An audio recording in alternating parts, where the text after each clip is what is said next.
let's start the conversation here.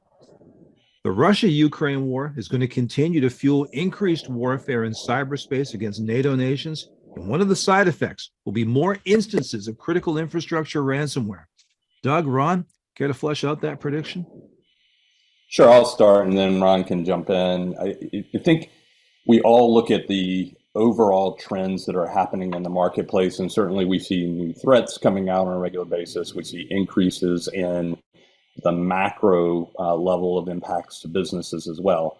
I think what may get lost in kind of those larger numbers is some of the key players in the marketplace reduced their attack frequency the beginning of the year, and it was associated with what you just mentioned, associated with the key aspect that there's a supply chain between Russia and Ukraine. And as while we're all very sympathetic to Ukraine and what's happening there, the reality is they have always been a high vector of attack.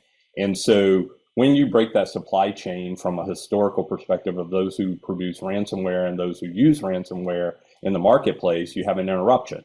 And so if you look at ransomware specifically, it has dropped off significantly. The claim rates in the insurance space have dropped steadily since December of last year, about when, by chance, the conflict began.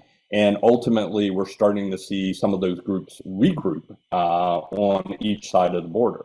Now, what that means is we'll constantly see an increase in ransomware continuing to happen over the next 6 and 12 months, because now people on each side of that conflict have regrouped to both use, create, and ultimately launch ransomware attacks within their own political views.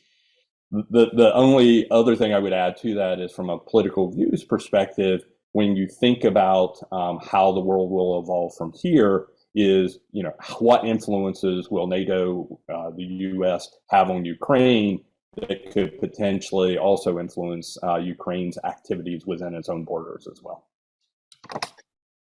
Yeah, and I'll add, I think the scariest part of this scenario is, what we don't know. And what I mean by that is what's going on, what resources are at hand, what new exploits have been, sort of harvested and either used or are ready for use. And, with state-based resources on both sides being spent to develop these tactics and techniques and exploits, eventually knowledge of those and those techniques are going to get released into the wild, into the civilian space. And I think it's going to wreak havoc, on unprepared companies. And, we've got rich targets in retail and healthcare. It just becomes something that, we're baking heavily into our threat intelligence gathering, to keep, us and them, apprised. But I think that there's some fallout that's, yet to even happen.